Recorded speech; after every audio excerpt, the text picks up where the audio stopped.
नमस्कार दोस्तों, the smart investor channel में आप सभी का स्वागत है। इस वीडियो में हम बात करेंगे दीपक बिल्डर लिमिटेड कंपनी के आईपीओ के बारे में। कंपनी के क्या फंडामेंटल्स हैं, कंपनी की बैलेंस शीट कैसी है, कंपनी प्रॉफिट मेकिंग है या लॉस मेकिंग है, कहीं कंपनी के ऊपर कोई डेब्ट तो नहीं है, और कंपनी ने आईपीओ का क्या प्राइस बैंड रखा है, और कंपनी कितने करोड़ रुपए का इशू साइज लेके आई है, और साथ ही ये भी देखेंगे कि कंपनी का करंट ग्रे मार्केट प्रीमियम अभी कितना चल रहा है। ये सारी ही बातें हम इस वीडियो में डिस्कस करेंगे, तो वीडियो को लास्ट तक जरूर देखिएगा। लेकिन उससे पहले आप चैनल को सब्सक्राइब करके बेल आइकन बटन को जरूर दबा देना, ताकि लेटेस्ट वीडियो आप तक पहुंचती रहे। तो आइए अब अपनी वीडियो को स्टार्ट कर लेते हैं। हम सबसे पहले कंपनी का बिजनेस मॉडल देखें तो जैसा कंपनी के नाम से ही क्लियर है, Deepak builders and engineers India limited. तो यह कंपनी मेनली कंस्ट्रक्शन सेक्टर में यह कंपनी काम करती है। और अगर हम कंस्ट्रक्शन सेक्टर में इसका प्रोडक्ट पोर्टफोलियो देखें कि ये कहाँ कहाँ पे काम करती है, तो उसमें कंपनी की जो स्पेशलाइजेशन है उसमें वो administrative, institutional, industrial building, hospital, stadium, residential complexes और कुछ अदर कंस्ट्रक्शन जो एक्टिविटीज़ होती है वो उनसे रिलेटेड ये काम करती है। और कंपनी उनसे रिलेटेड ये कंपनी काम करती है। कंपनी ने अपने बिजनेस को 3 कैटेगरीज में डिवाइड किया हुआ है, जिसमें जो कंपनी ने पहले डिवाइड किया वो है कि कंपनी कंस्ट्रक्शन से रिलेटेड जो भी प्रोजेक्ट होती है उनसे रिलेटेड काम करती है। दूसरा ये कि कंपनी जो इंफ्रास्ट्रक्चर से रिलेटेड जो प्रोजेक्ट होते हैं उनको भी ये कंपनी हैंडल करती है। साथ ही जो कंपनी के कुछ प्रोडक्ट्स हैं उनको सेल करके कंपनी अपना रिवेन्यू जनरेट करती है।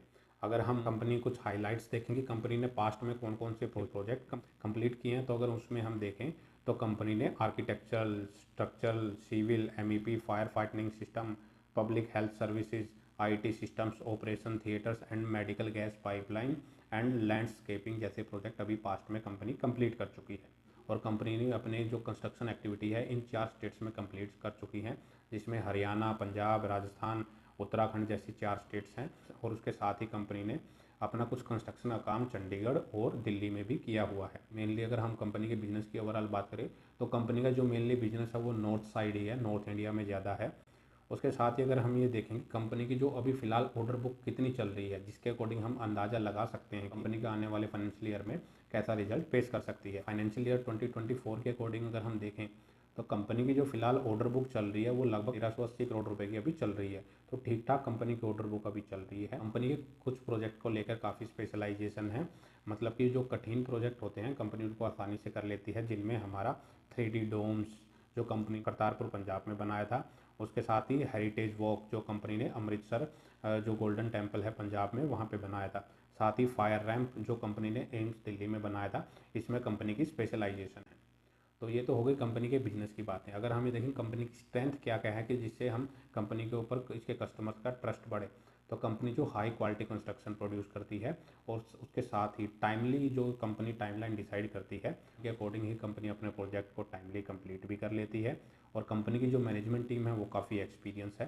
साथ ही कंपनी जो इंफ्रास्ट्रक्चर डेवलपमेंट और कंस्ट्रक्शन प्रोजेक्ट के लिए जो इक्विपमेंट या कंस्ट्रक्शन इक्विपमेंट चाहिए होते हैं वो काफ़ी मॉडर्न टेक्नोलॉजी के यूज़ करती है। जो जून 2024 के अकॉर्डिंग देखें तो कंपनी में फिलहाल 632 परमानेंट एम्प्लॉय काम कर रहे हैं। इसके बाद अगर हम कंपनी के फाइनेंशियल का डाटा चेक करें तो यहाँ पे 3 साल का डाटा दिया हुआ है। उसके अकॉर्डिंग अगर हम कंपनी का रिवेन्यू देखें तो 2022 में कंपनी का जो रिवेन्यू था वो लगभग 365 करोड़ रुपए था, जो बढ़ते बढ़ते 24 में 516 करोड़ रुपए तक पहुँच चुका है। तो कंपनी का रिवेन्यू साल दर साल काफ़ी इंक्रीज कर रहा है।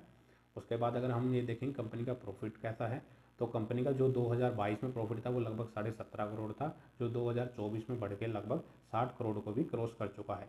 तो ऑलमोस्ट अपन 2022 से ही इसका जो प्रॉफिट है वो 3 गुना हो चुका है। तो कंपनी काफ़ी तेज़ी से प्रॉफिट ग्रोथ भी दर्ज कर रही है।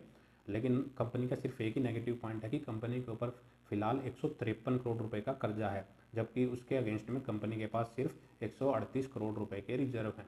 यह कंपनी के लिए एक नेगेटिव पॉइंट है कि कंपनी के पास रिजर्व से ज़्यादा कर्जा है।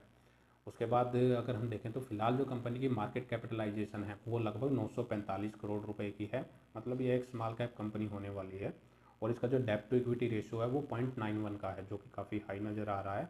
तो वहीं अगर हम देखेंगे कंपनी जिस वैल्यूएशन पे अपने आईपीओ को लेके आ रही है वो सस्ता है या महंगा है, तो कंपनी 16 के मल्टीपल पीई पे अपने आईपीओ को लेके आ रही है। अगर हम इसको इसके कंपिटिटर से कंपेयर करते हैं तो इसके कंपिटिटर में Ircon international, Ahluwalia contract, PSP project, cementation India limited इसके कंपिटिटर्स हैं। उनके पीई की बात करें तो इनका जो पीई है वो 19 से 37 के बीच में अभी चल रहा है। तो अपने कंपिटिटर्स के कंपैरिजन में कंपनी तो सस्ती वैल्यूएशन पे अपने आईपीओ को लेके आ रही है। तो हम कह सकते हैं कि जो कंपनी ने आईपीओ की वैल्यूएशन रखी है वो ठीक ठाक ही रखी है, वो ना ज़्यादा महंगी है ना ज़्यादा सस्ती है। तो कंपनी का ये आईपीओ लाने का ऑब्जेक्ट क्या है, कंपनी इस पैसे का क्या करेगी। कंपनी के ऊपर फिलहाल जो लोन चल रहा है उसकी पेमेंट के लिए कंपनी इस पैसे का यूज़ करेगी। साथ ही फ्यूचर में कंपनी को कुछ कैपिटल की रिक्वायरमेंट पड़ेगी, वहाँ पे भी इस पैसे का यूज़ करेगी। और उसके साथ ही जनरल कॉर्पोरेट पर्पज़ के लिए कंपनी इस पैसे का यूज़ कर सकती है। आइए अब हम इसके टाइमलाइंस को डिस्कस कर लेते हैं। तो यह आईपीओ हमारा 21 से 23 अक्टूबर के बीच में खुला है और इस आईपीओ का जो कंपनी ने प्राइस बैंड रखा है वो 192 से 203 रुपये का रखा है। एक लॉट में आपको 73 शेयर मिलेंगे और कंपनी लगभग 260 करोड़ रुपए का टोटल इशू साइज यहाँ पे लेके आई है, जिसमें 217 करोड़ रुपए इस कंपनी फ्रेश इशू के जरिए रेज कर रही है और 42 करोड़ रुपए लगभग ऑफर फॉर सेल के जरिए मार्केट से रेज कर रही है। और यह आईपीओ हमारा 23 अक्टूबर को क्लोज हो जाएगा और 24 अक्टूबर को दिन आपको इसके अलॉटमेंट का पता लगेगा और जिनको इसका अलॉटमेंट नहीं मिलता उनका रिफंड 25 अक्टूबर को ही वापस आ जाएगा। साथ ही जिनको मिल जाएगा उनके शेयर भी उनके डीमैट अकाउंट में 25 अक्टूबर के दिन क्रेडिट हो जाएंगे। अगर उनके शेयर 25 अक्टूबर के दिन क्रेडिट नहीं होते हैं, मंडे जब 28 अक्टूबर को ये आईपीओ लिस्ट होगा तो 10 बजे ही आईपीओ की लिस्टिंग होती है, तो उससे पहले उनके शेयर उनके डीमैट अकाउंट में आ जाएंगे। और रिटेल कैटेगरी में आप मिनिमम 1 लॉट लगा सकते हैं और मैक्सिमम 13 लॉट अप्लाई कर सकते हैं। एक लॉट के लिए आपको इसमें 14,819 रुपये पे करने पड़ेंगे। प्री आईपीओ जो प्रमोटर्स की होल्डिंग्स है वो 100% की और पोस्ट आईपीओ वो लगभग 72.5% की इसमें रह जाएगी। इन सब के बाद अगर हम ये देखेंगे कंपनी की ग्रे मार्केट में क्या डिमांड चल रही है, तो कंपनी का फिलहाल जो ग्रे मार्केट प्रीमियम चल रहा है वो लगभग 30% के आसपास चल रहा है। तो कंपनी के ग्रे मार्केट प्रीमियम में लगातार तेज़ी ही बनी हुई है। 2 दिन पहले कंपनी का जो ग्रे मार्केट प्रीमियम है वो 15% के आसपास था, लेकिन अब वो बढ़ के 30% तक पहुंच चुका है। अब रही बात कि हमें इस आईपीओ को अप्लाई करना चाहिए या नहीं करना चाहिए। तो दोस्तों अगर मैं खुद के नज़रिए से बात करूं तो मैं कंस्ट्रक्शन सेक्टर के जितने भी आईपीओ आते हैं मेनली उनमें कम ही अप्लाई करता हूं।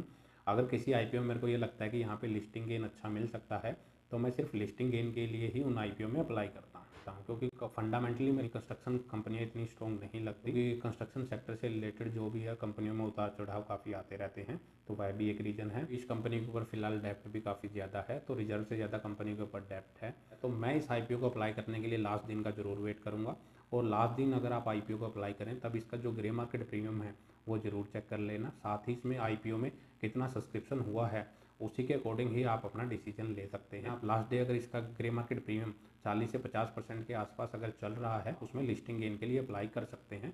लॉन्ग टर्म के लिए मेरे को कंपनी इतनी कोई खास नज़र नहीं आ रही है। तो दोस्तों इस वीडियो में इतना ही। अगर आपको वीडियो अच्छी लगी तो वीडियो को लाइक करें और चैनल को सब्सक्राइब करना ना भूलें।